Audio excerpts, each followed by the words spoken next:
tetapi kan tetap tidak bisa mengklaim dia menjadi pemenang karena pemenang siapapun itu harus melalui KPU. Perhitungan akhir dan itu diumumkan oleh KPUD. Ya, jadi nggak bisa orang ikut pemilu setelah itu keluar kemudian jadi pemenang. Sama kayak kita masuk ring pertandingan apapun namanya lah, entah tinju, entah apa, kita habis itu kita teriak sendiri, hore kita jadi pemenang, kan nggak bisa. Ya. Ya kan, ada mekanisme dan aturannya di situ. Nah ini yang mungkin dugaan saya, Bu Mega berpikir bahwa ini kurang demokratis. Kalau ini diterus-teruskan bisa aja itu dianggap menjadikan demokrasi mati. Apalagi ketika proses pemilu misalnya, itu kan butuh kebebasan memilih, menurut saya. Kebebasan yang harus dihormati tanpa rasa takut, ancaman dan seterusnya. Nah ada nggak indikator itu gitu ya dari tim manapun gitu yang kemudian menjadikan pemilih itu memilih tidak lagi bebas, tapi karena ketakutan, karena ini dan itu. Nah kalau itu terjadi berarti memang betul demokrasi itu balik lagi itu harus dibuktikan.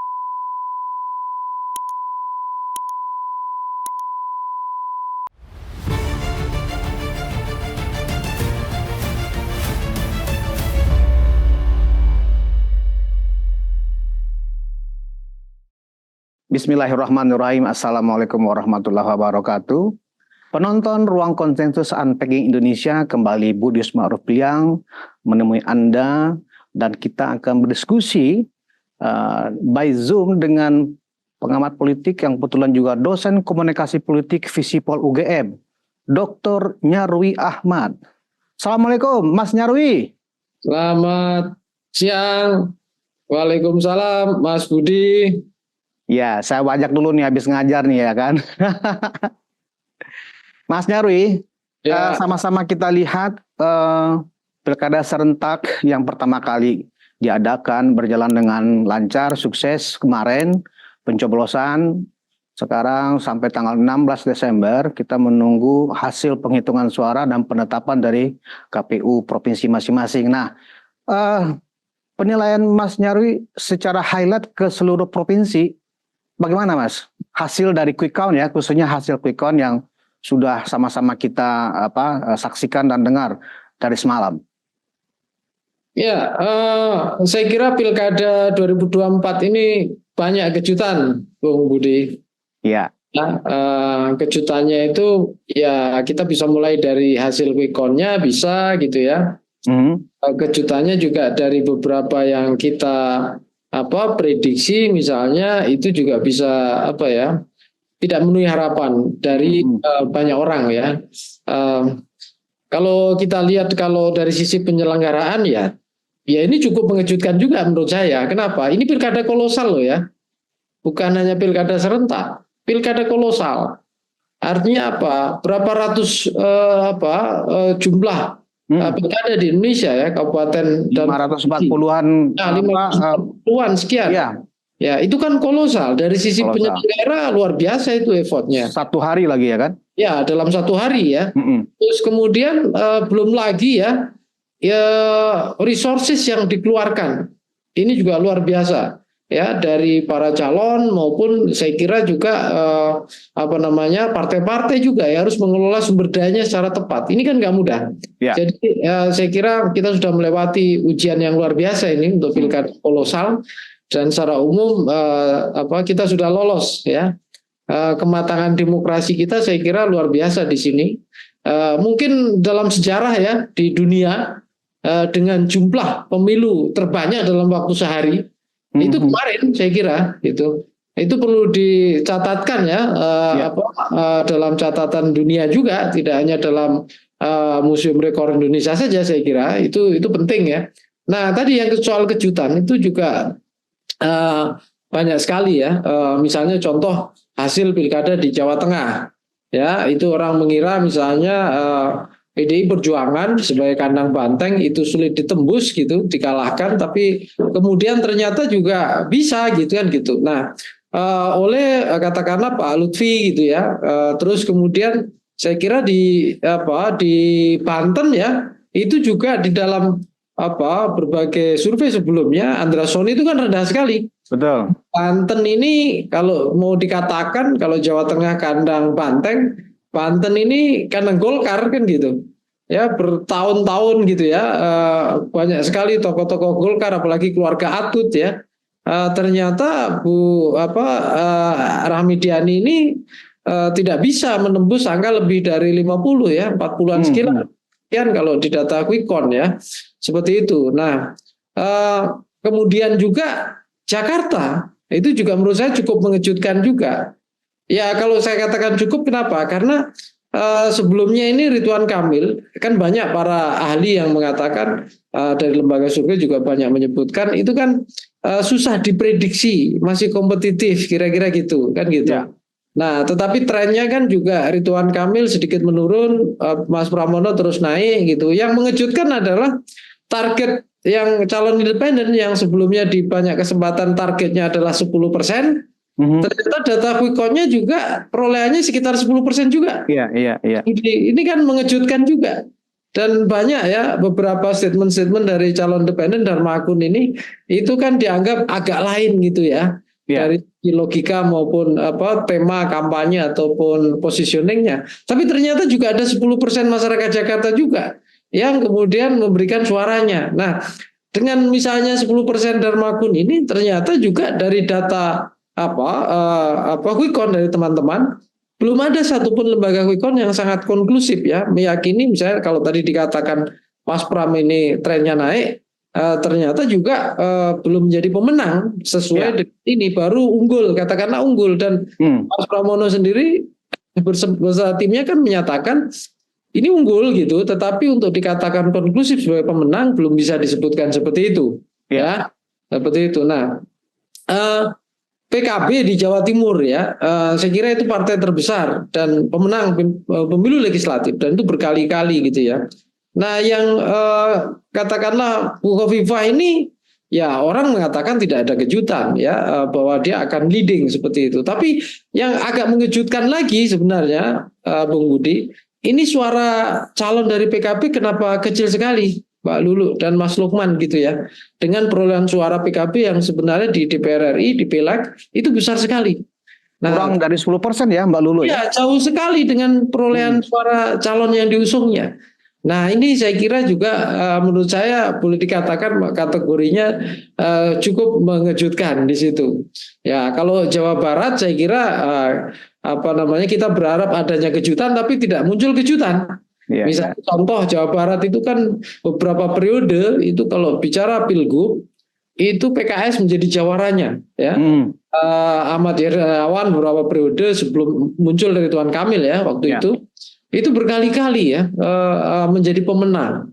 Nah saat ini gitu ya muncul Gerindra, jadi Gerindra punya peluang ya makin menguat di Jawa Barat. Jadi kalau dan kemenangan Gerindra ini kan boleh dibilang dan koalisinya tentunya ya itu kan di Jawa Barat sama di Banten yang itu saya kira sangat potensial ya. Jawa Barat maupun Banten ke depannya itu bukan hanya memenangkan gubernur ya untuk pilgub itu oleh Gerindra dan koalisinya, tapi juga bisa menjadi basis penguatan partai ya. Yang itu tentu saja akan berebut dengan Golkar yang juga kuat di Jawa Barat ya, selain di Banten seperti itu. Nah Jawa Timur saya kira ini pertarungan Sri Kandi, tapi Sri Kandi yang lebih senior itu menjadi pemenang yaitu Bu Khofifah.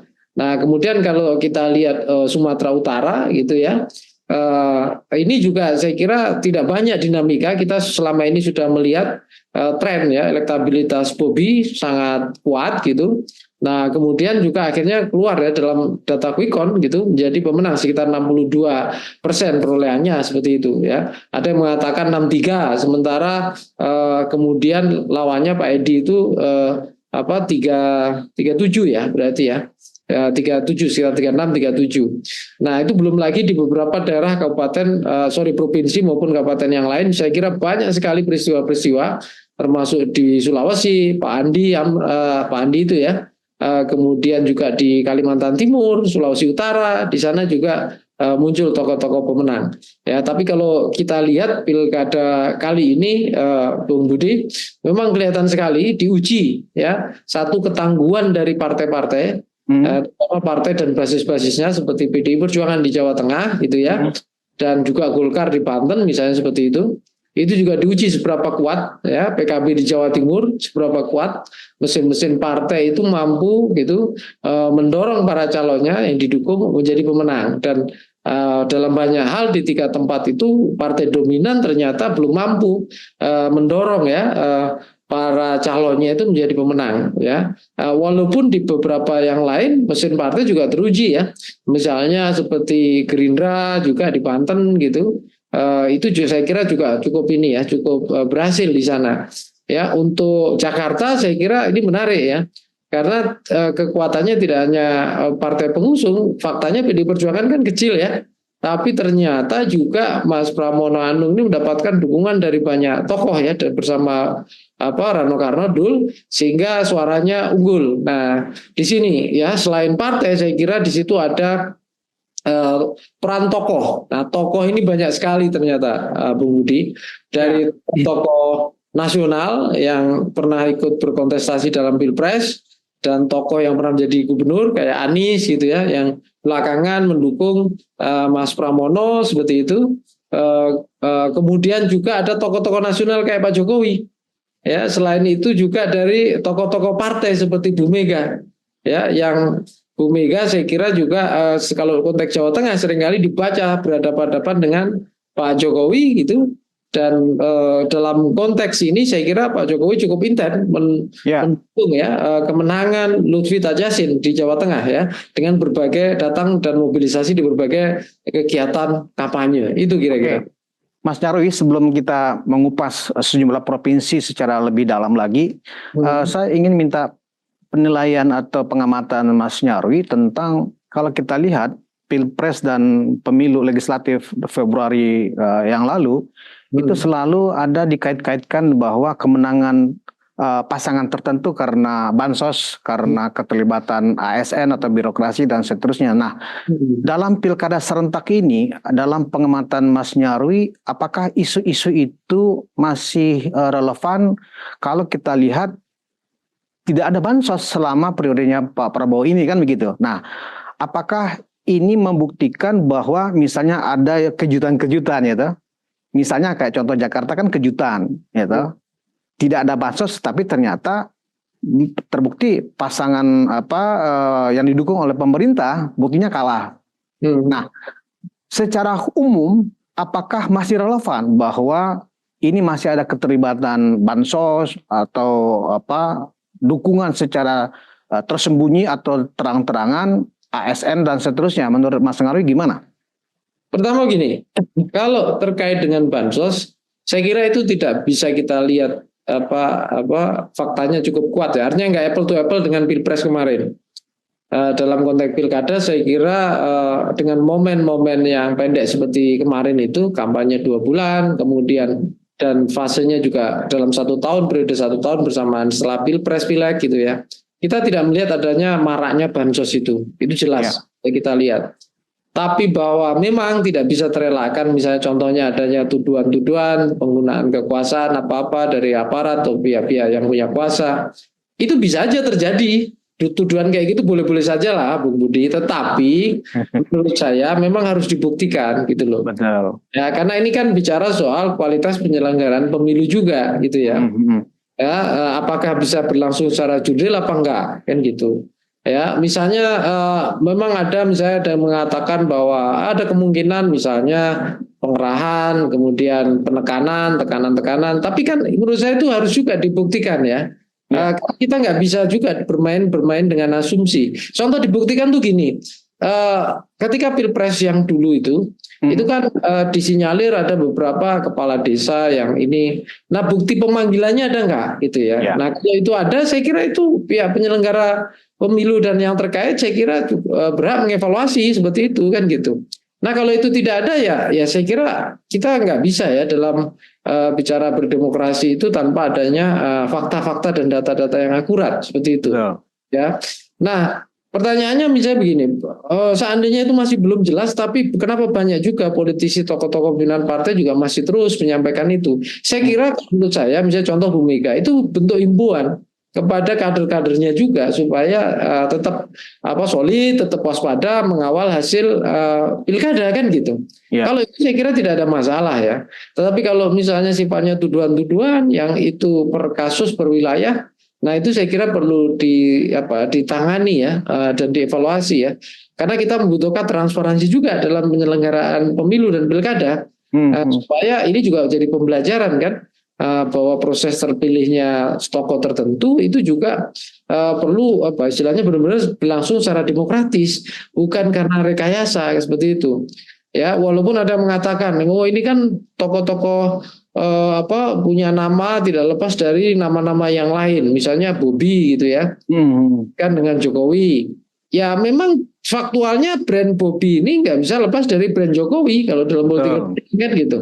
Bobi ini kan menantunya Jokowi kan gitu. Tapi kalau pertanyaannya ada nggak misalnya mobilisasi, nah itu kan bisa dicek di lapangan.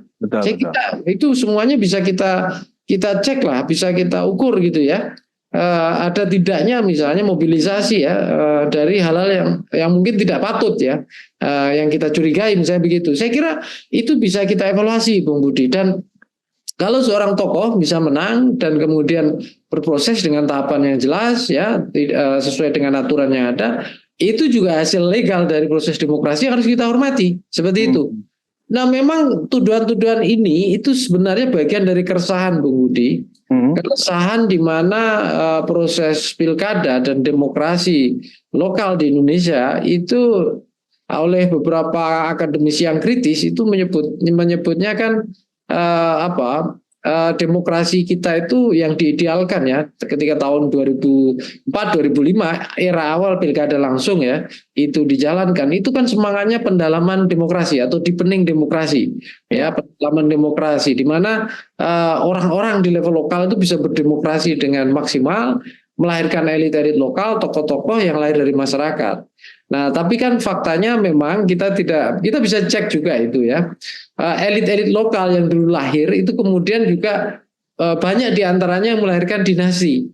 Ya, dinasti dan bahkan berkolaborasi dengan kelompok-kelompok atau bahkan menjadi pengusaha gitu ya, nah ini yang kemudian dituduh sebagai oligarki gitu ya. Nah, kombinasi antara dinasti dan oligarki ya itu kemudian seringkali tampak bersinggungan di nama-nama besar yang beredar dalam pilkada itu. Nah ini yang saya kira keresahan-keresahan itu yang kemudian muncul ya. Tetapi kan itu menurut saya lebih substansial, lebih kepada menurut saya lebih refleksi itu lebih substansial dibandingkan sekedar kecurangan menurut saya itu. Kenapa? Karena kan ini bicara soal kesetaraan dan peluang ya, siapapun masyarakat Indonesia punya peluang untuk masuk dalam bursa pertarungan politik, terpilih menjadi calon, kemudian bisa bertarung gitu ya. Tapi kan ini juga tidak bisa kita pukul rata. Banyak juga calon-calon kader partai itu juga bukan siapa-siapa. Ya, sebut saja misalnya ya Gubernur Banten yang terpilih versi quick count, Andra Soni gitu ya. Versus misalnya keluarga Bu Rahmidiani, Bu Atut misalnya. Yang dinasti yang mana? Orang kan berdebat di situ. Ya toh? Ya. Jawa Timur Bu Khofifah gitu. Apakah dinasti apa enggak gitu ya. Contohnya begitu. Dan lain-lain gitu ya. Kita bisa lihat Jawa Tengah juga seperti itu. Jadi tapi di banyak tempat memang masih terjadi ya di level kabupaten kota, ada beberapa mungkin kalau terkait dengan misalnya level provinsi ya Sumatera Utara itu menantunya Pak Jokowi misalnya begitu. Jadi orang masih melihat-lihat secara kritis itu dari situ, Bung Budi. Kira-kira itu. Berarti secara keseluruhan isu atau tudingan kemenangan atau kekalahan kemenangan Kim Plus dan kekalahan PDIP anggap begitu tidak relevan kalau dikait-kaitkan dengan adanya unsur bansos atau keterlibatan ASN dan aparat. Artinya untuk pilkada ini itu tidak relevan ya, Mas Nyarwi? Ya, menurut saya tinggal kita lihat buktinya. Dan kita tidak melihat bukti itu secara empirik di permukaan kan. Berarti kalau memang ada tudingan seperti itu, prosedurnya jalankan saja ya? Iya. Ada mekanisme ke MK dan seterusnya. Ya, saya kira itu. Misalnya contoh TSM. TSM itu kan ada syarat yang harus dipenuhi kan. Iya. Ya, dari berbagai kuantitatif, aspek kualitatif maupun kualitatif maupun kuantitatif. Nah, kalau misalnya itu dipenuhi dan bisa diajukan di MK, proses judicial review kemudian terbukti, ya saya kira bisa dibatalkan kan gitu. Iya. Kalau tidak ya berarti MK aja bisa aja menolak, bahkan kalau itu katakanlah bukti formal dan lain-lain material juga itu nggak memenuhi syarat, misalnya seperti itu. Jadi untuk tuduhan-tuduhan semacam ini itu saya kira sudah ada tempatnya ya, pasca pilkada seperti itu proses-prosesnya. Tapi menurut saya yang lebih substantif itu tadi, memang kalau kita kita refleksikan ya Bung Budi, pilkada ini kan momen untuk memilih pemimpin dan lahir dari rakyat, idealnya begitu. Tapi memang kan tidak semua orang punya privilege yang sama, itu loh yang seringkali jadi ini ya, banyak suara-suara itu kritis muncul. Nah, tapi juga harus kita lihat juga kadangkala ya di sana itu juga ada semacam proses demokrasi yang ideal itu berkembang, tidak hanya penguatan di partai politik, artinya partai politik itu punya peran sentral dalam pilkada, tidak hanya itu, tapi juga kader-kader partai, tokoh-tokoh partai juga punya peran. Nah, seringkali ini kan kita agak kabur nih ya, ketika muncul tokoh-tokoh gitu ya, dan tokoh ini perannya menguat, kemudian seringkali dianggap kurang peduli dan kurang berpihak ke partai. Tapi sisi lain gitu ya, nama-nama tokoh ini menguat gitu ya, kadangkala juga melampaui gitu ya partai politik. Nah, dilihat dalam konteks ini saya melihat proses pilkada ini juga ajang pembuktian dan ajang pertarungan sebenarnya antara satu sisi personalisasi politik gitu ya, artinya muncul tokoh-tokoh baru, bisa lama dan baru berkolaborasi dengan tokoh-tokoh yang lain yang sebenarnya itu relasinya personal, brandingnya juga personal ke dirinya, misalnya Pak Jokowi misalnya begitu, atau siapapun ya di situ yang tokoh-tokoh yang punya nama-nama besar dengan misalnya kekuatan mesin partai politik ya, yang kemudian juga bertarung ya untuk memenangkan pasangan yang diusungnya. Nah, di luar itu orang menyebutnya kan variabel pendanaan politik atau sumber daya politik. Tapi kalau saya lihat dan berdasarkan cerita banyak teman-teman juga terkait sumber daya politik, pilkada 2024 itu rata-rata juga sangat terbatas. Ya, tidak. Kenapa? Bayangkan saja misalnya partai, sejauh mana partai ini mampu gitu ya memastikan pertarungan ya, dia bisa maksimal di 500-an sekian lebih. Ya, partai mana gitu ya. Pada akhirnya kan harus memilih. Ya, memilih. Ada daerah-daerah tertentu yang menjadi prioritas dan terbukti saya lihat itu cukup berhasil. Misalnya Banten tuh dengan Gerindra dan kawan-kawan ya untuk Banten, kemudian Jawa Barat juga gitu ya.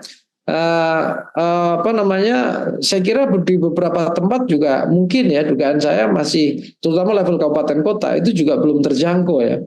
Jawa Tengah misalnya tentu saja Gerindra koalisinya ya menjadi pemenang ketika Pak Lutfi cukup leading di situ. Nah, seperti PDI Perjuangan ini itu kan juga sumber dayanya saya kira juga makin terbatas juga ya, karena tidak di kekuasaan juga, dan di sana kalau kita lihat banyak ya beberapa yang tumbang, walaupun di level kabupaten kota banyak tokoh-tokoh tangguh yang menjadi pemenang, Mas Budi. Ya. Ini kan kita lihat level provinsi saja gitu loh. Ya, memang level provinsi itu kan selalu yang lebih difokuskan untuk dilihat karena gubernur-gubernur yang memang yang sangat terlihat prestasinya itu sangat dekat nanti hubungannya ke pilpres kan begitu. Ya, ada yang pernah yang dari level bupati wali kota untuk diangkat ke level pilpres. Nah, Mas Nyarwi, kalau kita lihat dari hasil quick count itu memang untuk gubernur itu terlihat Jawa disapu bersih oleh Kim Plus ya kan, kecuali minus Bali ya barangkali ya, sama Sumatera ya kan. Nah, menarik apa yang disampaikan oleh Ketua Umum PDIP Ibu Mega semalam, menyampaikan pandangannya hasil quick count dari pilkada serentak kemarin. Ada narasi demokrasi terancam mati ya kan, karena ditenggarain masih adanya keterlibatan ASN, birokrasi ya dalam memenangkan sejumlah kandidat yang notabene itu adalah yang didukung oleh Kim Plus kan begitu. Nah, tuduhan-tuduhan seperti itu ketika semuanya berjalan fair ya kan, semuanya berjalan transparan, apakah ini melihatkan bahwa masih ada semangat dari para elit parpol untuk tidak siap menang dan tidak siap kalah, Mas Nyarwi? Iya, Gejala seperti itu saya kira di Indonesia itu masih kuat. Masih kuat ya? Ya, masih kuat itu. Kenapa? Karena memang apa ya? Pertama ya, soal kita harus lihat lagi ya. Di Indonesia birokrasi itu bukan hanya mesin pemerintahan saja, tapi warisan dari sebelumnya juga ada gejala birokrasi itu seringkali juga powerful dan aparat juga termasuk. Ingat masa Orde Baru ya. Itu juga saya kira budaya itu masih cukup kuat ya. Sementara saya kira pengalaman-pengalaman dari para tokoh itu yang bergaul dari masa Orde Baru sampai hari ini itu meyakini itu terjadi. Tapi balik lagi ya, saya kira kita sudah punya aturan dan mekanisme juga soal netralitas dan lain-lain. Nah, problemnya adalah sebenarnya balik lagi aturan itu mau dijalankan secara kolektif apa tidak? Ya, atau aturan itu dianggap ya siapapun yang berkuasa ya aturan ya bisa diatur-atur kira-kira gitu. Nah, kecuali prinsipnya begitu. Nah, kalau makanya seringkali ini kan persoalan etis yang muncul menurut saya ya. Saya kira juga beberapa mungkin pernah ya merasakan tapi membuktikannya bagaimana kan gitu. Nah, itu kan harus saya kira kalau kita bicara demokrasi ya kita harus menunjukkan bukti gitu loh. Adanya fakta-fakta misalnya pengerahan dan seterusnya gitu ya. Dan itu bisa jadi pembelajaran yang menarik. Tapi kalau saran saya memang sudah saatnya ya kalau misalnya siapapun ya, kalau pengen jadi politisi ya bertarung di jalur politik melalui proses pemilu dan lain-lain. Tapi kalau misalnya menjadi bagian dari aparat negara, birokrat, ya kemudian bekerja dalam jalur itu, melayani ya, menjalankan tugas pokok fungsinya gitu ya, melayani siapapun pemimpin yang terpilih ya, bekerja fokus pada target-target sesuai dengan peran dan tugas dari pokok institusinya itu seperti itu. Nah, ini yang saya kira mindset dan mentalitas itu yang sama-sama perlu diperbaiki, Mas Budi. Kenapa? Karena kalau secara faktual, Mas Nyarwi sebagai pengamat, apakah melihat ada fakta-fakta atau bukti-bukti seperti yang disampaikan oleh Bu Mega bahwa demokrasi itu terancam mati dari konteks pilkada ini? Apakah memang ada bukti-bukti seperti yang mengarah kepada yang disampaikan oleh Bu Mega, demokrasi terancam mati? Kalau terancam mati itu indikatornya harus kita lihat ya. Kalau demokrasi prosedural tentu tidak. Buktinya pilkada terselenggara. Terus misalnya proses kandidasi. Kalau kita ngomong demokrasi kan ada banyak dimensi, Mas Budi. Ya. Demokrasi internal partai itu sendiri, demokrasi dalam konteks kontestasi pemilu itu sendiri, demokrasi dalam konteks perumusan kebijakan, kebijakan publik ya dalam pemerintahan misalnya, pengelolaan negara misalnya seperti itu. Kalau misalnya terkait dengan demokrasi dalam internal partai politik. Ya itu semua masih menjadi perdebatan, partai politik mana yang demokratis apa tidak, itu kan masih perdebatan sebenarnya. Kita bisa lihat ngukurnya dari mana, kan gitu. Nah kemudian kalau terkait dengan yang paling mudah kan lihat dari proses penyelenggaraan pemilu dan proses politik yang seperti pilkada seperti ini. Ya sebenarnya kalau ngomongkan indikator matinya atau mengarah matinya demokrasi itu bisa dilihat dari proses kandidasi kok. Iya. Apakah proses kandidasi itu semua orang atau semua calon baik di internal eksternal itu punya peluang yang sama apa tidak? Ya, kalau misalnya ternyata tidak ada mekanisme demokratis dalam mencalonkan atau pencalonan gitu kriteria dan seterusnya, ya orang masih bertanya demokrasinya di mana kan gitu? Atau misalnya dominasi gitu ya partai tertentu atau koalisi partai tertentu sehingga di sana yang muncul kotak kosong atau yang muncul calon independen tapi boneka, nah itu demokratis apa tidak? Nah di situ kita kan bisa lihat di masing-masing daerah tentu kita bisa perdebatkan itu, ya ini demokratis apa tidak kira-kira gitu. Itu baru proses pencalonan. Nah setelah itu baru kampanyenya. Kampanyenya itu fair nggak gitu ya? Dihalang-halangi apa tidak? Bisa sesuai dengan kesempatannya sama apa tidak dan lain-lain. Penggunaan alat peraga oleh siapa ya? Ini yang bertarung dalam kampanye, ini sungguhnya siapa nih? Orang yang ada di gelanggang atau yang tidak ada di gelanggang ikut-ikutan bertarung.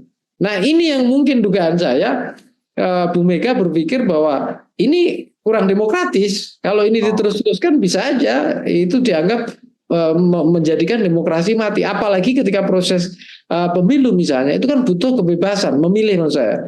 Kebebasan yang harus dihormati tanpa rasa takut, ancaman dan seterusnya. Nah, ada nggak indikator itu gitu ya dari tim manapun gitu yang kemudian menjadikan pemilih itu memilih tidak lagi bebas, tapi karena ketakutan, karena ini dan itu. Nah, kalau itu terjadi berarti memang betul demokrasi itu balik lagi itu harus dibuktikan.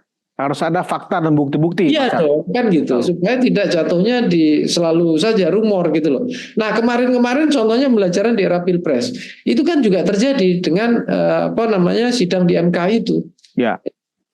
Adanya gugatan misalnya kecurangan, TSM dan seterusnya. Tapi kan semuanya bisa kita uji nanti gitu loh. Tapi bayangkan ya Mas Budi ya, bayangkan. Ini pilkada 500-an sekian. Ya. 40-an ya. Kalau semuanya kita uji semua daerah di MK loh ya. Apa selesainya? Apa selesai gitu loh. Sementara sesuai jadwal 16 Desember itu kan sudah harus ada kepastian. Nah, maksud saya itu. KPU. Betul. Maksud saya itu kira-kira sulitnya memverifikasi ya. Ya. Asumsi-asumsi itu. Ya, baik. Mas Nyarwi, kita sekarang coba mengupas apa yang terjadi di DKI. Kita masih menyebutnya sebagai DKI ya, belum DKJ, karena belum ditandatangani surat oleh Presiden Prabowo. Nah, kalau tadi Mas Nyarwi mengatakan ada kejutan, sepertinya Jakarta ini ada kejutan. Nah, dalam beberapa surveyor, kemarin kita lihat dalam quick count itu bervariasi ya untuk hasil yang didapatkan oleh nomor 3 dan nomor 1. Nah, tetapi semalam juga sekitar pukul 10-an ada press conference dari tim Pramono Rano ya kan yang mengklaim bahwa mereka menang 1 putaran karena sudah melebihi 50% plus 1 kan begitu. Nah, kalau kita lihat ada klaim seperti ini dan kemudian ada aturan bahwa semuanya itu adalah harus berdasarkan keputusan KPU, apakah ini semacam strategi juga untuk kemudian ketika ternyata klaim ini ternyata tidak terbukti, kemudian dianggap kembali seperti biasa, tudingan-tudingan kecurangan lagi nanti yang akan diangkat ke permukaan. Gimana Mas Nyarwi melihat sikap dari tim pemenangan Pramono Rano ini dengan mengklaim bahwa ini sudah 1 putaran? Ya, perlu pertama gini, saya ngomong secara ilmiah dulu ya. Hasil quick count itu kan variatif. Ya. Kita bisa buka itu. Kalau SMRC itu angkanya lebih tinggi itu, 50,7 sekian ya. Kalau nggak lebihnya salah. Udah banyak katanya, lebih 3.000 suara, 50% lebih 3.000 suara. Artinya kan pada menurut undang-undang 50% lebih 1 suara aja itu ya. sudah 1 putaran. Ya, itu satu. Terus beberapa lembaga yang lain itu kan rata-rata 4,9 sekian. Ya. Nah, sementara margin error yang dipakai oleh beberapa quick count itu kan rentangnya dari plus minus 1% sampai plus minus ada yang 0,54. Oke. Sekarang kita lihat aja Mas Budi, dari angka yang dimunculkan itu kan bisa plus bisa minus ya. Betul. Nah, artinya kalau misalnya yang munculkan angka hasil quick count-nya 5, misalnya 79 atau berapapun, tentu peluangnya kalau dia margin errornya 0,54 untuk menjadi pemenang itu tinggi ya. Tapi kalau misalnya 4,9 sekian ya, apalagi margin errornya plus minus 1 misalnya, tentu kita tidak bisa menyimpulkan siapa yang jadi pemenangnya. Kan gitu loh. Kita ngomong secara ilmiah dulu. Nah, tetapi bahwa masing-masing tim dan calon gitu ya, kemudian membangun militansi dan meyakinkan para pendukungnya secara psikologi, secara politik dan seterusnya, bahwa berdasarkan misalnya contoh ya hasil quick count entah internal atau manapun itu mengindikasikan terjadi kemenangan, itu tidak ada masalah menurut saya. Dan itu bagian strategi ya oke-oke saja, tetapi kan tetap tidak bisa mengklaim dia menjadi pemenang karena pemenang siapapun itu harus melalui KPU. Perhitungan akhir dan itu diumumkan oleh KPUD ya. Jadi nggak bisa orang ikut pemilu setelah itu keluar kemudian jadi pemenang. Sama kayak kita masuk ring pertandingan apapun namanya lah, entah tinju entah apa, kita habis itu kita teriak sendiri hore kita jadi pemenang, kan nggak bisa. Ya.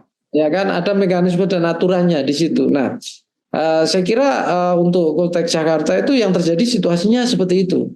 Tidak ada yang salah dengan timnya Mas Pram juga, tetapi kemudian untuk meyakinkan secara konklusif, di situ muncul kontroversi karena terkait angka tadi, kecuali realcon, nanti realcon. Nah, data realcon itu yang bisa jadi acuan. Karena plus 1 suara ya saja, itu kan sudah sudah terbukti ya, istilahnya begitu kira-kira. Tapi kan itu harus realcon. Tapi balik lagi, klaim kemenangan ofisial juga itu KPU kan yang bisa mengumumkan, kira-kira gitu. Nah, sebenarnya Jakarta ini menarik juga. Tadi saya bilang kejutan. Terakhir-terakhir kan orang mengatakan ini tidak hanya Ahok yang mendukung Mas Pramono Anung, tapi juga anak Abah, ya kan? Anies kan gitu. Ya.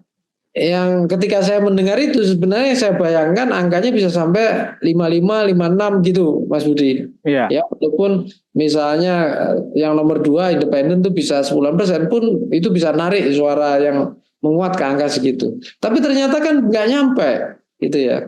Saya kadang berpikir loh, kenapa nggak nyampe? Tampaknya dukungan Anies ini ada di ujung-ujung terakhir ini. Mungkin kalau Anies ini lebih awal dukung gitu ya, bisa jadi ya. Bisa jadi kejutannya malah luar biasa ya, lebih besar mungkin bisa jadi suaranya gitu ya. Ya, tapi dalam sejarah juga mengejutkan juga dalam pilkada Jakarta ini, Ahoker sama anak Abah yang dulu ketika pilkada 2017 itu nggak akur gitu. Nah ini tiba-tiba ketemu gitu. Jadi ini juga kejutan juga gitu loh. Ya, ya itu kira-kira banyak sekali yang seperti itu kan, itu kira-kira maksudnya. Iya, kita mengkhawatirkan kalau misalnya untuk kasus Jakarta ya, kalau masing-masing tim pemenang ini mengklaim 1 putaran atau 2 putaran, ya toh, artinya ya apa? Artinya ini memancing bahwa ini belum selesai gitu loh.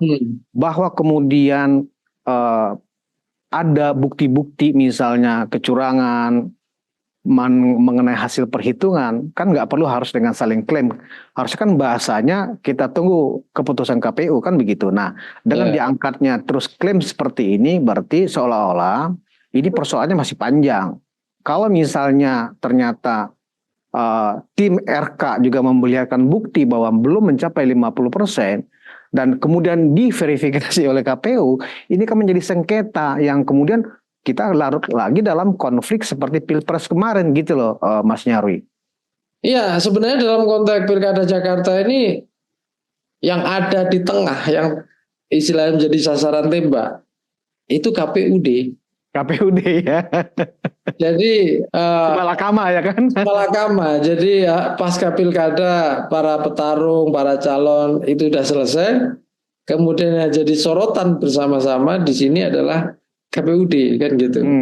Jadi KPUD Jakarta itu saya kira memang harus cermat dan harus hati-hati ketika berhadapan dengan potensi ini. Ini kan, tapi balik lagi, bahkan begini, Bung Budi ya, masih ingat Pilpres 2014? Iya. Ya, waktu itu Pak Jokowi menang kan sekitar angka 53 sekian ya. Iya. Pak Prabowo mepet juga suaranya. Dan waktu itu banyak sekitar 46 deh kalau nggak salah Pak Prabowo waktu itu. Ya, pollster itu kemudian sebagian memenangkan Pak Jokowi, tapi kalau nggak salah ada 3 ya quick count yang juga memenangkan Pak Prabowo pada waktu itu. Ya, itu ingat ya, itu angkanya 53 loh ya versus angka di bawahnya. Nah ini kan 50, sekian ya versus sisanya dengan 2 calon itu. Artinya dari sisi angka ini angkanya lebih kecil. Dengan kata lain ya, potensi, saya mau mengatakan potensi ya, ini potensi ya, potensi saling klaim istilahnya bahwa bukan kemenangan, kalau unggul sudah pasti ya Mas Pram itu unggul, tapi potensi apakah pilkada Jakarta itu sudah selesai 1 putaran ataukah akan 2 putaran, nah ini masalahnya di sini nih karena angka quick count sangat mepet sekali dengan margin error entah mulai dari plus minus 1 atau 0,54 sekalipun itu tidak muncul ya, tidak istilahnya kesimpulan yang konklusif ya dari mayoritas lembaga yang menyelenggarakan quick count, dan itu kita tahu lembaga kredibel semua seperti itu Ya, kita agak fokus memang membahas Jakarta, Mas Nyarwi. Kenapa? Karena provinsi lain, anggap Jawa Tengah misalnya ya, itu kan hanya 2 pasang dan selisihnya pun cukup jauh, ya kan? Artinya Ya. nggak ada 2 putaran. Begitu juga Jawa Timur, selisihnya juga sangat jauh, ya kan? Nah, termasuk juga Banten, termasuk juga Sumatera Utara. Jadi memang yang masih hangat saat ini adalah pertarungan di Jakarta. Nah, Mas Nyarwi, skenario kalau misalnya ini menjadi 2 putaran, ya kan? Banyak pengamat menilai kalau 2 putaran tidak menutup kemungkinan pasangan RK dan Susono ini akan melakukan sebaliknya justru karena ditenggarain yang lain kan sudah selesai sehingga Kim Plus ya kan bisa fokus untuk meningkatkan dukungannya kepada RK dan Susono pada putaran kedua. Nah, Ya, Mas Nyarwi melihatnya seperti apa? Ya, itu sangat masuk akal. Kalau sampai 2 putaran, saya kira sumber daya Kim Plus ini luar biasa potensinya untuk bisa digunakan untuk mendukung RK Susono. Dan di situ posisi Pram dan Rano Karno menurut saya sangat berisiko untuk kalah. Apalagi ya Jakarta itu PDI memang besar, tapi bukan kandang banteng. Ya, ada PKS yang kuat juga di sana. Ya, walaupun beberapa data quick count yang saya dapatkan dari teman-teman itu kan agak mengejutkan juga. Misalnya contoh Jakarta Timur itu ternyata unggul juga itu, Mas Pram. Yang itu padahal itu basisnya PKS kuat sekali. Jakarta Selatan misalnya, itu juga unggul juga. Jadi artinya apa? Sekalipun tidak dengan basis dukungan PDI Perjuangan yang kuat untuk Jakarta, ternyata basis keunggulan Pramdul ini masih banyak sumber-sumber yang lain yang menjadikan elektabilitasnya itu menguat. Nah, ini berbeda Bung Budi ya dengan Jawa Tengah. Ya, Jawa Tengah itu kan lebih tampak sekali dominan mesin partai politik, ya PDI Perjuangan di situ, ya itu sangat dominan sekali gitu ya. Mirip kayak Banten. Ya, mesin Golkar ya yang juga terutama dari jaringan keluarga Bu Ratu Atut ya, Bu Rahmi Diani itu seperti itu. Nah, beda dengan mungkin Jawa Timur ya. Jawa Timur kan kita sejauh mana mesin PKB gitu ternyata belum mampu gitu ya meningkatkan elektabilitas calon yang diusungnya gitu ya. Saya lihat begini, mesin partai itu, ini kita ngomong mesin partai ya, di pilkada tetap ada kontribusinya, tetapi memang peran tokoh itu jauh lebih kuat, ya. Dan satu lagi, yang kedua, mesin partai itu ada batas maksimalnya ternyata, ya, artinya batas kekuatan mesinnya itu ada, ya. Kita lihat misalnya kasus Jawa Tengah, ternyata punya kemampuan mampu mendorong di angka-angka sekitar itu ya 42, 41 itu. Ya, mungkin akan beda kasusnya kalau pilkada Jawa Tengah contohnya kita lompat dikit ya, calonnya 3, Mas Budi. Ya, itu akan beda ya. Karena waktu Mas Ganjar terpilih periode pertama itu kan calonnya 3, periode kedua calonnya 2, kan gitu. Ya, itu contoh bagaimana kekuatan mesin partai politik seperti PDIP itu teruji kalau di situ. Saya kira bisa menjadi potensial pemenang ya, kecuali lawannya tidak terlalu kuat. Nah, ini kan lawannya kuat sekali termasuk ya dengan berbagai dukungan gitu. Nah, kalau Jakarta ya kita mengandaikan ya walaupun faktanya calonnya sudah 3, tapi mungkin kalau calonnya 2 gitu ya saya kira akan beda lagi ya. Tapi kan yang menarik Jakarta ini dua-duanya ini kan juga orang yang pernah katakanlah terasosiasi dengan Pak Jokowi langsung tidak langsung ya. Betul. Itu juga yang menjadikan saya kira diferensiasinya sangat sulit ya, sangat sulit sekali ya. Misalnya Mas Pramono walaupun PDI Perjuangan kan ya berapa tahun bantu Pak Jokowi di situ. Ridwan Kamil Ridwan Kamil malah didukung ya, di-endorse langsung walaupun endorsementnya Pak Jokowi ke Ridwan Kamil orang mengatakan kurang maksimal juga. Kenapa? Karena hanya berkunjung ikut ini tidak mengerahkan tidak hadir dalam berbagai event-event kampanye karena terbagi ya balik lagi aktivitas di Jawa Tengah saya lihat seperti itu. Nah, berarti memang klaim yang disampaikan oleh tim pemenangan Pramono Rano semalam itu memang untuk membangun dulu semacam persepsi bahwa Pram Rano sudah menang 1 putaran. Kenapa? Karena resiko kalau 2 putaran ini cukup besar. Resiko kekalahan maksudnya ya kan? Karena cukup besar, sangat besar. Sangat besar ya kan? Nah, ya, karena bisa dikeroyok. Asumsi itu betul nggak Mas Nyarwi bahwa potensi kekalahan Pram Rano kalau ini terlaksana 2 putaran cukup besar memang peluang untuk kalahnya? Iya, pertama kita ngomong dari sumber daya aja ya. Itu potensial untuk dikeroyok berbagai sumber daya partai-partai pendukung itu, yaitu Kim Plus. Tapi balik lagi ya, Bung Budi, masyarakat, kita ngomong dalam konteks pilkada atau pemilu itu nggak hanya pemainnya ya, tapi masyarakatnya juga, tidak hanya partai dan tokohnya, tapi masyarakatnya juga. Khusus untuk Jakarta itu juga banyak masyarakat yang terdidik, masyarakat kelas menengah, masyarakat kritis, ya kan? Nah itu juga menjadi PR yang tidak mudah, ya. Artinya apa? Potensi seandainya terjadi 2 putaran, pertama dari sisi sumber daya, ya, risikonya sangat besar ke pasangan Pramono sama Dul. Tetapi balik lagi, kalau misalnya masyarakatnya itu sendiri kemudian punya sikap kritis, ya, kemudian punya simpati bahkan, ya balik lagi juga sebaliknya. Ini kan sama David sama Goliat ya. Ini yang kecil kok dibully terus nih kan gitu. Nah, kasihan dong yang kecil ini yang gede keterlaluan nih kira-kira gitu. Nah itu juga bisa muncul backfire. Jadi risiko untuk kalah itu juga besar karena dari sisi sumber daya. Tapi risiko tetap punya peluang untuk bisa menang juga masih terbuka. Masih terbuka. Lagi kita di sini nggak bisa konklusif, Mas Budi. Bagaimana dengan peran suara Darmakun yang di luar dugaan bisa mencapai 10%, Mas Nyarwi? Apakah posisi Darmakun ini akan diperebutkan ketika ini berlangsung 2 putaran? Signifikansinya seberapa besar dibanding pasangan RK ini memaksimalkan mesin politik dan kemudian merubah strategi kampanyenya?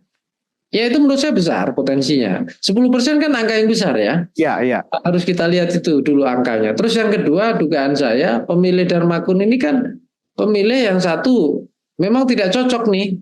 Memilih salah satu di antara calon nomor 1 atau nomor 3, RK, Suswono atau Pramdul. Mereka sama-sama nggak cocok atau sama-sama kurang pas sehingga jatuh ke Darmakun. Atau memang kemarin ada beberapa obrolan Darmakun ini kan dari sisi tema maupun cara berpikir logikanya kan agak unik ya. Nah, jangan-jangan memang ada segmen pemilih unik juga di situ. Ya kan? Lebih dekat kemana kira-kira deal politiknya akan terjadi antara Darmakun dengan RK atau Darmakun dengan Pram menurut Mas Nyarwi? Ya ini untuk menjawabnya harus pakai data survei supaya akurat. Tapi kalau kita lihat potensi dua-duanya ada. Contoh begini, di pemilih Darmakun kan juga kita lihat pemilih yang ide-idenya kreatif, yang apalah ya, argumen Darmakun kan ada tuh yang isu-isu terkait ya saking kreatifnya kadang agak aneh juga kadang. Nah itu potensial juga ya, itu diperebutkan oleh RK Suswono. Tapi kan juga ada pemilih yang saya lihat isunya ke isu aspek moral, aspek apa gitu ya. Kan ngomong gedok tular adab dan seterusnya ya kan. Ideal tentang supaya rakyat terrepresentasikan suaranya, jangan hanya elit. Nah, itu mungkin Pramdul juga punya peluang untuk merebut ya dari pemilih segmen-segmen itu. Kita kan masalahnya tentu kita harus buka ya data exit poll kalau mau tahu Mas Yudi. Ya. Sebetulnya memilih Darmakun itu memilih karena apa? Itu menarik. Nah selama ini ya mungkin nanti bisa kita cek data dari exit poll teman-teman itu yang bikin exit poll. Sebenarnya variabel terkuat, terbanyak dari pemilih Darmakun itu sebenarnya karena apa gitu ya? Nah itu yang kejawab nanti kira-kira. Ya, karena kalau untuk menang putaran kedua sebenarnya kan yang ingin dimaksimalkan oleh pasangan Pram Rano kan tinggal mencapai 1 atau 2% lagi ya kan, dibanding effort yang akan diusahakan atau dilakukan oleh RK cukup berat mencapai 12 atau 11%. Nah, bagaimana unsur kontribusi kehadiran Abah di sini, Mas Nyarwi, untuk putaran kedua? Sangat menentukan juga menurut saya kalau itu terjadi. Tapi memang barisan Abah ini kan saya kira juga banyak variannya ya. Di beberapa teman pernah bikin simulasi di survei itu kan nggak hanya ini ya. Bahkan ada yang mengatakan proporsi ke lebih dekat ke profil RK itu tinggi proporsinya. Makanya kan ada banyak rumor ya di beberapa podcast ya kan juga mengatakan yang ditakuti RK itu salah satunya kan kalau Anies masuk dalam gelanggang Jakarta kan gitu ya. Gitu. Karena segmennya itu berimpitan sesungguhnya gitu ya. Nah, jadi potensinya besar. Tapi kan kemarin kita lihat tuh ya kan dukungan Anies ke Mas Pram kan sudah lanjut sudah dinyatakan walaupun di ujung-ujung terlambat gitu ya. Nah, saya lihat untuk kemudian kecenderungan Anies ya kemudian berbelok arah itu kecil sekali. Bahkan bisa makin menguat kalau misalnya dukungannya itu continue gitu ya, dan itu menguntungkan Mas Pram tentunya gitu ya. Maka di sini RK sudah agak terlambat, tapi apapun itu politik elektoral itu kan cair ya, kita nanti bisa lihat dinamikanya ya seperti apa, dan kita kan belum tahu nih keputusan akhirnya 1 putaran atau memang 2 putaran kan belum tahu juga Mas Budi. Ya. Nah, itu sebenarnya kalau kemudian kita berasumsi ini 1 putaran, sebenarnya dari RK sendiri sudah menyatakan akan menerima keputusan itu gitu loh. Yang justru dibangun tidak siap tidak menang kalah ini kan dari PDIP sendiri ya kan gitu. Jadi kalau kita membuat sebuah skenario apa yang akan terjadi atau semacam proyeksi, berarti kalau misalnya putaran kedua terjadi di Jakarta, ini akan menjadi semacam sentral seluruh Indonesia untuk memperhatikan putaran kedua, karena kan yang selebihnya kan sudah selesai. Nah, kita akan melihat sebuah pertarungan yang cukup seru, cukup tangguh ya kan, antara anggap misalnya PDIP plus Anies, Ibu Mega bersama Anies melawan misalnya RK yang didukung oleh 3 presiden misalnya, anggap begitu, 3 mantan presiden, dari Presiden SBY, Demokrat ada di sana, juga ada mantan Presiden Jokowi, ada juga presiden yang sedang running, Prabowo sendiri yang jelas-jelas menyatakan dukungan kepada RK.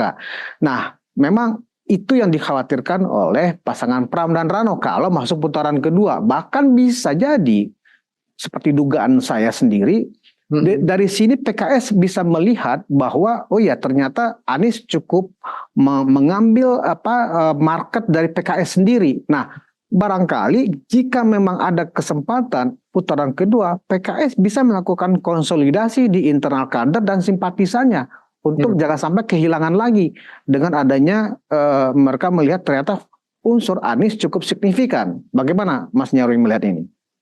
Ya, kalau sampai putaran kedua itu terbuka terjadi, tentu pertarungannya luar biasa sengit itu. Seperti pilpres rasanya. Iya, itu bukan pilkada rasa pilpres ya. Pilkada yang memang pola permainannya sudah selevel pilpres. Ya. Kepentingan yang mendekati pilpres juga. Karena kita tahu ya, Jakarta itu biasanya kan dari beberapa periode siapapun gubernur kemudian punya peluang untuk menjadi calon presiden, dari Pak Jokowi bahkan sampai Anies sendiri kan gitu. Ya, makanya dan saya kira di sana banyak kepentingan ya. Yang kemarin-kemarin kan ada banyak diskusi ya. Ini sebenarnya yang menang gitu ya untuk Kim Plus ini menunjukkan kemenangan Pak Prabowo, Pak Jokowi kan gitu, pertanyaan juga itu Mas Budi, ya kan. Terus kemudian seandainya gitu nanti ada 2 putaran gitu ya. Bahkan gitu RK menang, ini kemenangan ini mencerminkan kemenangan siapa sungguhnya. Nah, itu juga muncul pertanyaan.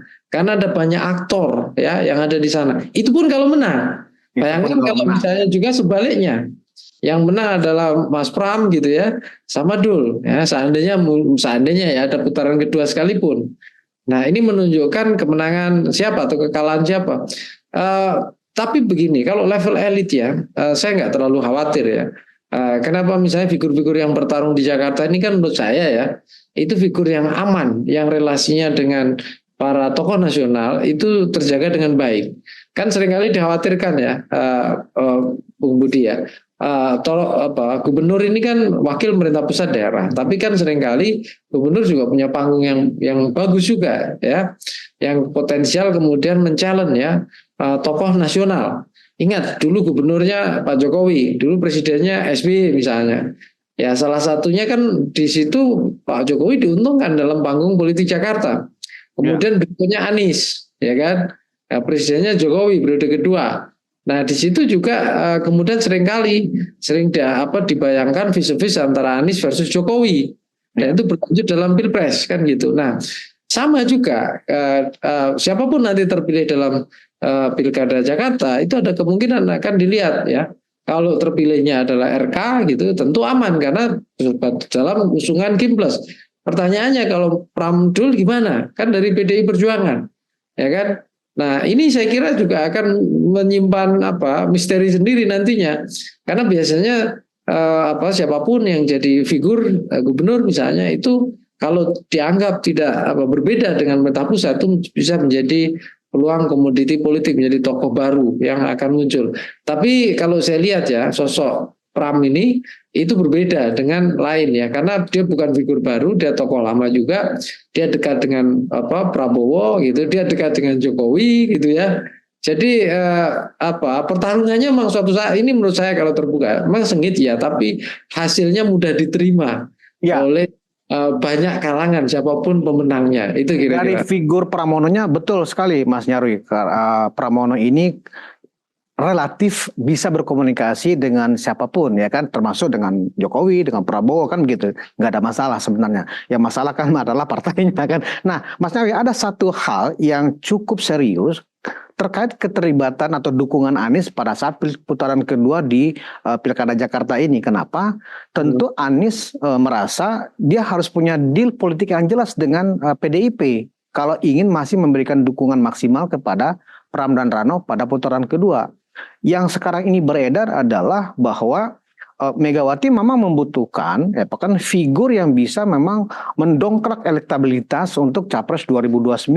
Nah, apakah barangkali deal antara Mega dengan Anies ini menjadi semakin fokus bahwa Anies akan disiapkan atau ada deal seperti itu untuk memastikan dukungan Anies pada putaran kedua? Bagaimana Mas Nyarwi melihat? Ya, deal-deal itu memungkinkan saja karena politik itu pada ikatnya ya memang bertemunya kepentingan. Walaupun secara ideologi ini mereka berseberangan. Nah, ini pertanyaan lagi. Kenapa? Menurut saya harus kita lihat partai PDI ini itu partai yang teruji memprioritaskan kader. Jadi seandainya ada deal sekalipun, saya kira peluang Anies pun sampai suatu saat ini ya, atau bahkan seandainya pilkada putaran kedua nanti itu juga masih belum jelas atau kecil. Jadi kalau bahwa itu diakomodasi kepentingannya, diakomodasi tujuan dan seterusnya itu mungkin dikasih tempat ya, tapi saya kira kalau selevel pilpres ya PDI itu banyak pertimbangan dan banyak sekali ya aspek-aspek yang saya kira menjadi pertimbangan yang tidak memudahkan jalan Anies untuk dapat tiket pilpres dari PDI itu mulus gitu loh.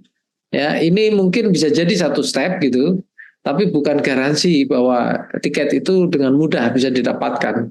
Ya, karena juga saya kira keberadaan Anies ya, kemudian kalau diterima di komunitas PDI Perjuangan itu di dalamnya saya kira juga banyak kontroversi itu bagi pemilih PDI Perjuangan. Nah, belum lagi bagi komunitas yang selama ini menjadi pendukung Anies. Ya, apakah sudah merasa pas apa enggak? Jangan-jangan malah kabur semua kan gitu. Jadi ini juga risiko juga saya kira yang akan dipertimbangkan ya oleh Anies sendiri, saya kira itu. Artinya tidak sepragmatis itu juga PDIP menerima, anggaplah permintaan-permintaan yang spesifik dari Anies Baswedan untuk melanjutkan dukungannya pada saat putaran kedua Pilkada Jakarta ini diselenggarakan. Tidak seperti itu ya Mas Nyarwi? Iya, kira-kira itu. Baik. Terakhir Mas Nyarwi, ada closing statement barangkali terkait dengan kehadiran khususnya memang Pilkada Jakarta ini akan menjadi sentral nanti di akhir atau di pertengahan Desember nanti, karena yang teramat seru adalah ini kan pertarungan antara Megawati dengan Jokowi kan begitu. Perspektif umum yang dilihat oleh masyarakat kan itu sebenarnya kan gitu loh. Nah kalau ini berlangsung kira-kira kita tidak akan membicarakan siapa yang menang dan siapa yang kalah, tetapi ruang temu antara pertempuran antara Megawati dan Jokowi ini apakah memang ditentukan dari kemenangan di Pilkada Jakarta?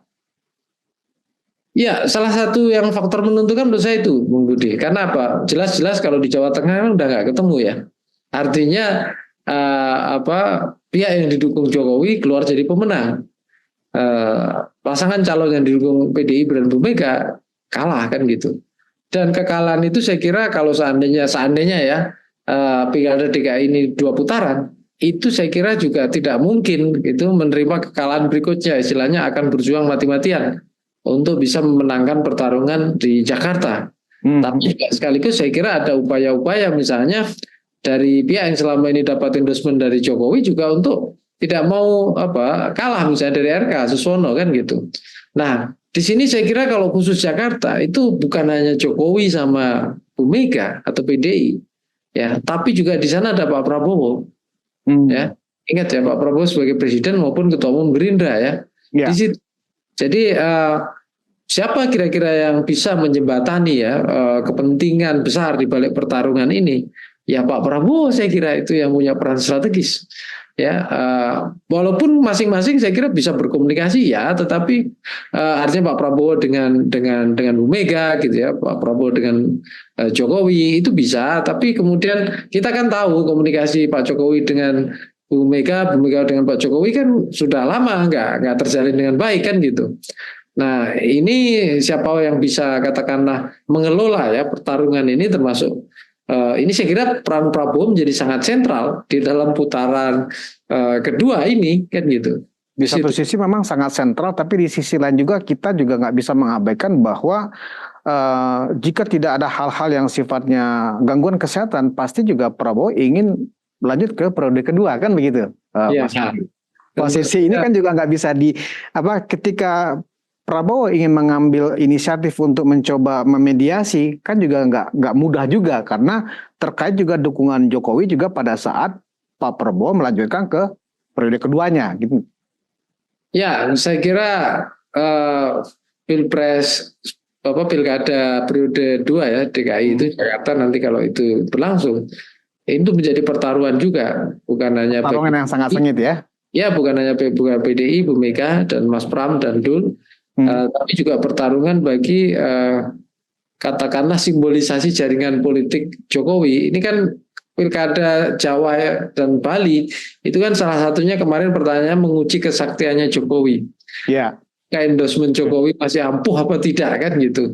Untuk Jawa Tengah ternyata ya kan gitu kan. Ampuh ya kan. Ampuh kan gitu. Jawa Timur juga begitu. Jawa Timur oke, tapi untuk Jakarta enggak juga ternyata gitu. Untuk Banten kita belum melihat sih endorsement langsung, tapi ternyata Kim Plus menang kan gitu. Jawa Barat Kim Plus menang kan gitu. Sumatera Utara menang. Sumatera Utara juga.